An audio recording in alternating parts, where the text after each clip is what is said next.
right, let's dive into this red pill stuff head first with this book, The Empathy Gap. Oh, yeah, I've heard of this one. It's supposed to be pretty intense. Yeah, it really goes deep into some of the challenges men are up against these days and like how society kind of just doesn't seem to get it.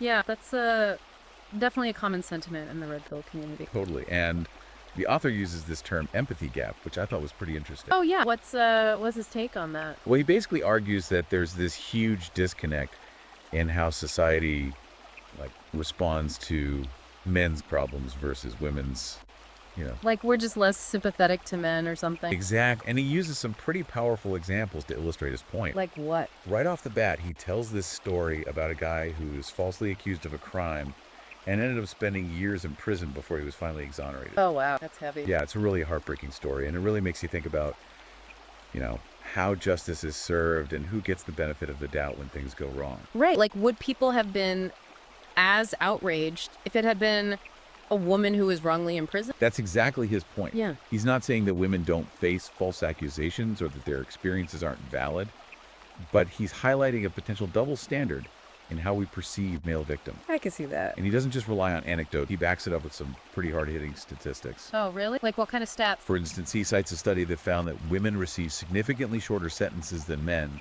for the same crime. Wow. Are you serious? Yeah, on average, about 60% less time. 60% less. That's a huge difference. Right. It really raises some questions about whether there's some bias going on within the legal system, Like, are men being held to a different standard? That's what he's suggesting.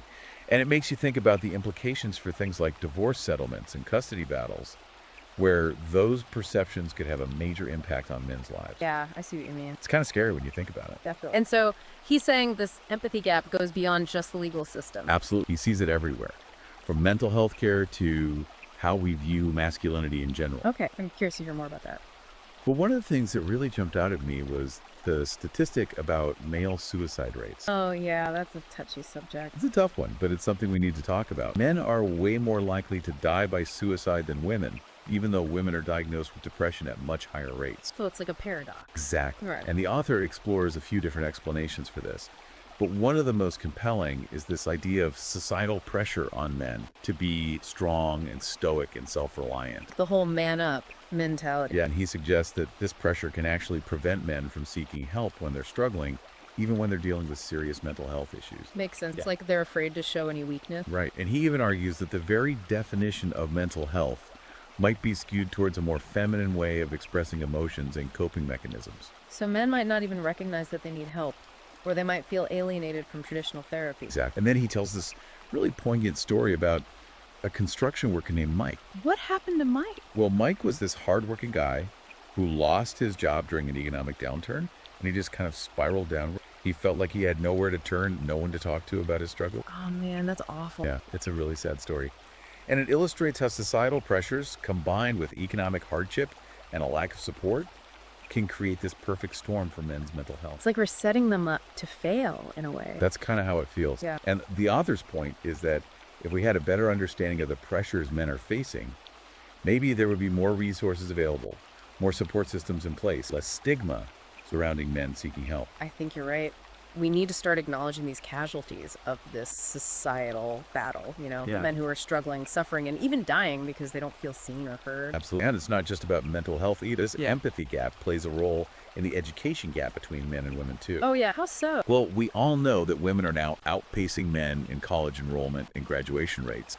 But the author really digs into the potential reasons behind this trend. What's his take on it? He explores this idea that maybe societal expectations are subtly steering young men away from higher education, pushing them towards more vocational or trade-oriented paths.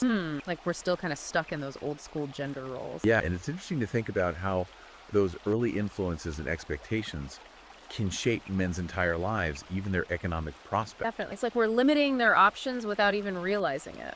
And then the author throws in another curveball, the potential impact of diversity initiatives and critical theory on men's experiences in academia and the workplace. Oh boy, that's a whole other can of worms. I know, right? It's a really sensitive topic, but it's something we need to address. So what's his argument there? Well, he argues that while diversity initiatives are obviously well-intentioned, they might inadvertently create systems that actually disadvantage men, particularly white men. Like, He suggests that the focus on promoting certain groups could lead to a neglect of men's issues and concerns. even create an environment where men feel uncomfortable speaking up or challenging the prevailing narratives. I've definitely heard that sentiment before. Like, men are afraid to speak their minds for fear of being labeled sexist or something. Exactly. And he asked this really provocative question. When was the last time you saw a men's studies section in a university library? I don't think I've ever seen one. Right. It makes you stop and think about whose voices are being amplified and whose are being marginalized in these discussions. It's all about perspective, isn't it? Totally. He's not saying that we shouldn't strive for equality or that women haven't faced real discrimination. But he's challenging us to consider whether the pendulum has swung too far in one direction, potentially creating new forms of inequality in the process. It's like we're trying to solve one problem but creating another one in the process. It's a complex issue, and there are no easy answers. But the author's point is that we need to be more aware of the potential unintended consequences of well-intentioned policies and make sure that we're not sacrificing one group's needs in the name of helping another. I think that's a fair point. And that leads us to another potentially controversial topic, feminism. Oh, yeah, here we go. Now, before anyone gets defensive, let me just say that we're not here to bash feminism or any other movement. Our goal is to understand the arguments presented in the source material and encourage critical thinking. Right, so let's hear what he has to say. Okay, so the author doesn't shy away from critiquing what he calls radical feminism. He argues that some branches of feminism, particularly those with a more militant or anti-male stance, might actually be contributing to the very problems he's trying to address. Interesting. So what kind of examples does he give? He points to things like the portrayal of men as inherent predators in discussions about sexual assault, or the argument that certain laws like the Violence Against Women Act, VAWA, are inherently biased against men even when they're the victim. That's a pretty bold statement. It is. And he's not saying that women don't experience violence or discrimination, but he's suggesting that we need to be careful about painting all men with a broad brush, and we need to be mindful of the potential for false accusations and the damage they can inflict. It's about finding that balance, right? Yeah. Recognizing the complexities of the issue. Exactly. It's a delicate balance, and the author acknowledges that. But he's urging us to have a more open and honest conversation about these issues, one that doesn't shy away from difficult truths or uncomfortable perspectives. I can get behind that. He believes that by acknowledging the full spectrum of human experience, the good, the bad, and the messy, we can start to bridge the divide between genders and create a society where everyone feels valued and respected. That's a great goal. I think we could all agree on that. Absolutely. And that's really what this deep dive is all about, exploring these complex issues and trying to understand the different perspectives involved. Sounds like we've got a lot more to unpack. We do. We've only just scratched the surface. In the next segment, we're going to delve even deeper into the historical and societal forces that the author believes have contributed to this empathy gap and the challenges men face today. Can't wait. I'm ready to go deeper. Me too. This is where things get really interesting. Okay, so we talked about this empathy gap, but like, where does it actually come from? Is it something new or does it go way back? Yeah, the author actually takes us on this kind of crazy trip through history to look at how, like, what's expected of men has changed over time. I mean, like, over centuries even. So he's saying it's not just a modern thing. Right. He argues that for most of history, men were seen as expendable. Yeah. You know, the warriors, the protectors, the ones who sacrificed themselves for everybody else. That's kind of bleak. It is. And he gives some pretty intense examples like male conscription, where men were forced to fight in wars whether they wanted to or not. Yeah, that's a pretty stark example of how men's lives were often considered less valuable than women's, especially during times of conflict. Exactly. He traces this attitude all the way back to ancient civilizations, where men were sent off to battle while women stayed home to take care of things. So it's like this deeply ingrained pattern. Right, and he says it's a pattern that's repeated throughout history, from the Roman legions to World War I and II. And even though we don't really have conscription anymore, he argues that this underlying belief that men are expendable still exists today. Yeah, he points to the fact that men are still way more likely to work in dangerous jobs like construction or mining or law enforcement. It's true. Those are pretty risky professions. Yeah, and they're the ones society expects to take those risks, you know, put their lives on the line, often without much reward or even recognition. It's like their sacrifices are just expected. Right, and he ties this back to the empathy gap, saying that this historical devaluation of men's lives might be one reason why we're less likely to empathize with their struggles today. Wow, that's a really interesting connection. I never thought about it that way. Yeah, it makes you wonder how much of our current gender dynamics are just echoes of these ancient patterns. Totally. So it's not just about war and dangerous jobs. No, he also talks about how these historical expectations of masculinity have affected how men relate to money and power. Oh, that's interesting. How so? Well, he brings up the topic of taxation and argues that men actually bear a much bigger share of the tax burden. Oh, really? I always hear about the wage gap, but I guess there's a tax gap too. And he cites statistics showing that men pay more in income tax, property tax, even sales tax. Even though women are working more and earning more these days. Exactly. And he suggests that this might be because of that old expectation that men are the provider, the ones who are supposed to financially support their family. Makes sense. A lot of guys still feel that pressure. Definitely. And it's not just about how much money men are paying in taxes. He also looks at how that tax revenue is distributed. So where's all that money going? Well, he argues that women are often the primary beneficiaries of social programs and welfare systems. That's an interesting point. Yeah, and he even suggests that this financial imbalance shows up in divorce settlements, where women often receive alimony and child support payments that put even more of a financial burden on men. It's like a double whammy. Right. And he acknowledges that it's a complex issue with a lot of factors involved, but he's raising some important questions about fairness and equality and unintended consequences. It's definitely something to think about for sure. Absolutely. And then finally, he tackles one of the biggest differences between men and women, the lifespan gap. Yeah, it's no secret that women tend to live longer than men. Right. But the author digs into the reasons behind this and looks at both biological and societal factors. Okay, so what does he say?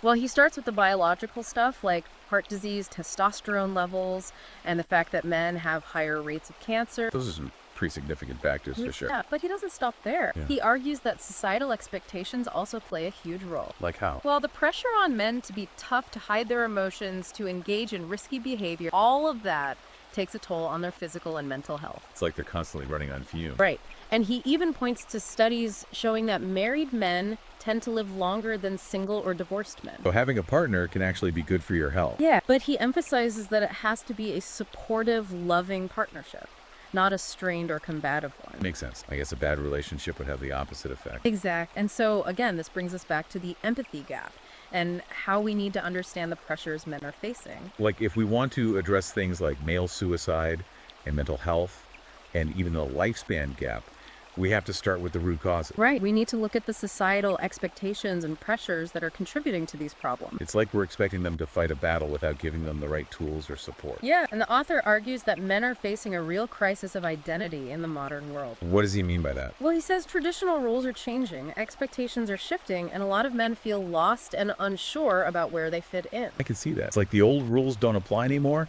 but we haven't really figured out the new ones. Right. And he suggests that this identity crisis might be at the heart of a lot of the issues we're seeing.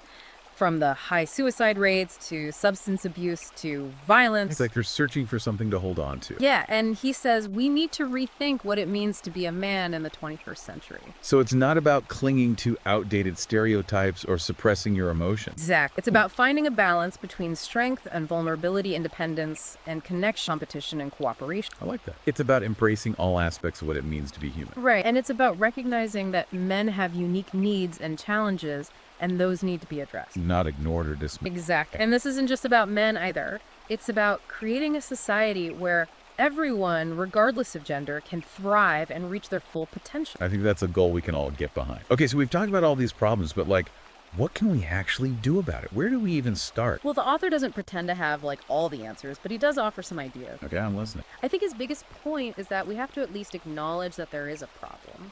We can't keep pretending that men don't face unique challenges or that their struggles are somehow less important than women's. Yeah, it's about shifting that perspective, right? Yeah. Men's issues are everyone's issues. Exactly. He's saying true equality means taking care of everyone in society, not just focusing on one group and ignoring the other. Okay, I can get behind that. And he also talks about how important it is to have these open and honest conversations about this stuff, even if it's uncomfortable. Yeah, we can't fix anything if we're too afraid to even talk about it. Right. So, what does that look like in practice? Well, he encourages men to speak up about their experiences, to challenge those stereotypes that are holding them back. So, stop trying to be this strong, silent type all the time. Right. And he also says we need more support systems that are made for men specifically, like mental health resources, fatherhood programs, groups where men can connect and share what they're going through. Yeah, places where they feel safe to actually be vulnerable and express their emotions and ask for help. Exactly. He wants to create spaces where that's okay. I like that. And he also challenges all of us to rethink how we define masculinity and success. Yeah, we need to move past those old ideas of what it means to be a real man and be more open to different ways of being a man. It's okay to be strong and sensitive at the same time. Exactly. It's about being your authentic self, no matter what that looks like. And he even suggests that this shift in perspective could be good for women too. Oh, yeah. How so? Well, he says that a society that supports men's emotional well-being and encourages them to be more involved fathers, would just create a better environment for everyone. Yeah, it makes sense. If everyone's happier and healthier, it benefits everyone. Exactly. It's about breaking down those rigid gender roles that limit all of us. And ultimately, what he's calling for is a more empathetic and compassionate approach to how we treat each other, men and women alike. Yeah, I think that's a beautiful way to put it. So as we wrap up this deep dive, I think it's important to remember that this isn't about men versus women. Right. It's about recognizing that we're all connected and that what affects one gender affects us all. We're all in this together. And the author's work has really started some important conversation. Definitely. And it's up to all of us to keep exploring these ideas and, challenge our own assumptions and try to create a better world for everyone. Well said. And if you're interested in learning more about the author's ideas and diving deeper into this stuff, we highly recommend checking out his book, The Empathy Gap. You can find it on Amazon, Kindle, and Google Play Books. It's a really thought-provoking read that'll make you question everything you thought you knew about gender and society. Thanks for joining us on this deep dive. It's been a great conversation. I agree. And we hope it's giving you some new things to think about.